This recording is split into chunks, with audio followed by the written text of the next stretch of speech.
The Five Nights at Freddy's movie was announced back in April of 2015, and after years and years of script changes, we finally have an official teaser trailer. And today we're going to go through the trailer frame by frame and go through every little detail I could notice. We've been waiting years for this, so without any more waiting, please subscribe to the channel and let's begin. We start with an introductory greeting video to Freddy Fazbear's Pizzeria by Bailey Winston playing a new character called Kim, and she repeats the iconic line from the very first game, where fantasy and fun comes to life. She seems to be taking a phone guy type role, but replacing the phone call from the introductory greeting for a video instead. You can also see that she's wearing a Let's Eat badge that we know from FNAF 1 Chica's bib, and we can also see a General Pepperoni Pizza badge, individual character badges for Freddy, Bonnie, Chica, Foxy, and Carl, as well as some other random badges. Before we continue, and in the background we can hear Freddy's Power Out song from FNAF 1, which is a remix of the Theodore March from Georges Bizet's Les Toreadors, from Cameron's Suit No. 1. We hear this again later in the trailer too. Moving on, and we see multiple shots of the dining area, which includes a foosball table, we see a child holding a Foxy plush, we see Centipede, the Atari arcade game, right next to a Holster arcade game that at least to me seems to be Area 51 because of the same warning sign, but it might just be any Holster game to be fair. And there are also some pinball machines in the back, which the furthest I could get with them was the right possibly being Fast Draw and the left being Jumping Jack, both simply because the scores look slightly similar. We also see a bull pit with ropes surrounding it, much like the ones that we see in Into the Pit illustrations. Next we see Kim go towards the Showtime button and click it, which unlike in Help Wanted, actually does something. And we see the show stage curtain open to have our first look at the main original animatronics. Freddy Fazbear, Bonnie the Bunny Rabbit with a guitar strap, and Chica the Chicken with Carl the Cupcake on a plate. And don't worry, we see Foxy the Pirate Fox later. We see the same clouds in the background as the first ever FNAF game trailer, and some stage lights.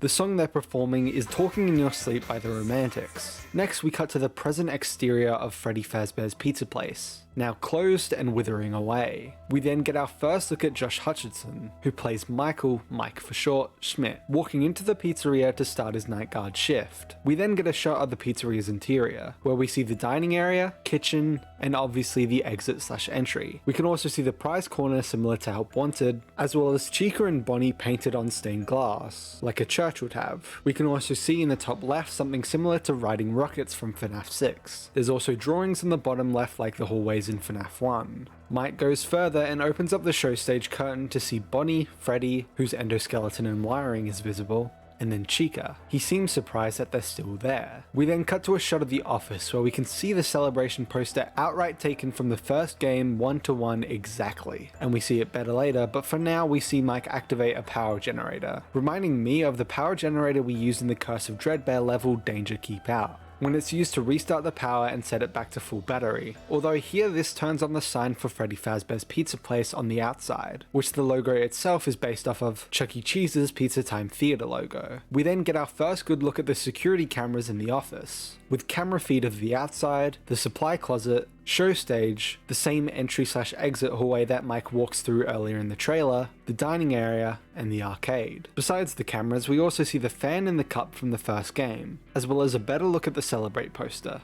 There's also a random message I can't make out and a message from management saying make sure to something all something something airy damage to co something. It's really hard to tell what it says. We cut to another shot of the cameras now looking inside the show stage, exactly like the game's 1-to-1. This is incredible. It's stripped straight from the games and it's amazing how well they were able to execute this. We also see another angle of the supply closet and the exit.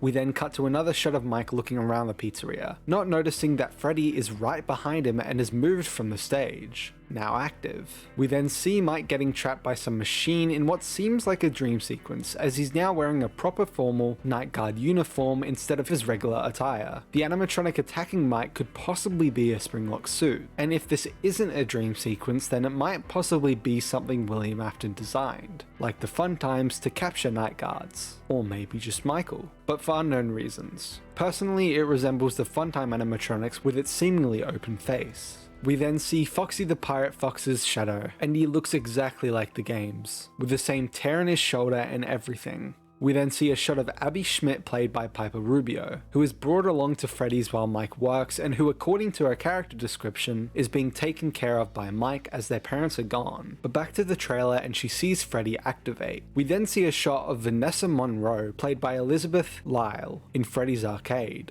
who, according to her character description, is going to be the one to fill in the audience and Mike about the missing children's incident and their possible possession of the animatronics. We then see a shot of Mike turning to face the ghost of the 5 missing children, who in the games were murdered at Freddy's by William Afton and possessed the animatronics, and they suddenly run away in the forest. These children are Gabriel, with a top hat who possesses Freddy, Susie with a bib who possesses Chica, Fritz with a hook who possesses Foxy, Jeremy with bunny ears who possesses Bonnie, and finally the 5th kid of the movie continuity with an unknown name and blonde hair, possessing Golden Freddy, who we saw outside on the first look poster with a broken ear and open jaw. The reason I don't think this kid here is Golden Freddy and is just regular Freddy instead is because the main 4 animatronics are represented in the back with specific and unique items attached to them. The 5th kid, however, who is in front and seemingly in the lead of the spirits, like we've seen in the FNAF games before, doesn't have anything resembling an animatronic,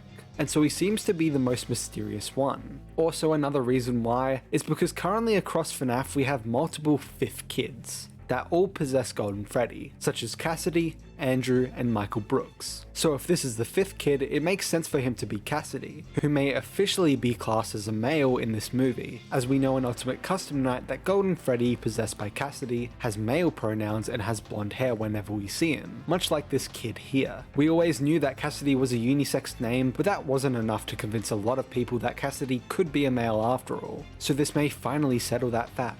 We'll have to wait and see, but I honestly wouldn't be surprised if it turns out that the 5th kid has yet another new name or isn't given one at all. Moving on, and we then get our first look at Matthew Lillard, who plays the cold-hearted murderer William Afton, or who a lot of you will know as Purple Guy. Although here he looks pretty joyful in an office with his degree on the wall, and I'm very curious where he may work after Freddy's closure, unless this scene possibly takes place before that, when investigations around the murders start, and this could be in Freddy's office. Either way, we cut to Mike on the ground seemingly right after the scene with the missing children, looking up into the sky for some unknown reason, but most likely just for dramatic effect. We then cut to a security guard wearing the same attire that the trapped Mike from earlier was wearing, who screams in fear as something comes towards him. Despite just being one of the animatronics we've seen, it could possibly be William Afton, who may still roam the building frequently, or could be the murder/torture bot from before. We then see Foxy step on a ball looking for Abby, who goes into the pit. She looks up only to see Foxy staring right back at her. We then see a glance of Freddy and Bonnie looking incredibly angry as the lights flicker as the power malfunctions. This could possibly be what causes Mike to go and restart the power from earlier in the trailer. We then get a good look at the title card for the movie, reminiscent of Chuck E. Cheese's font.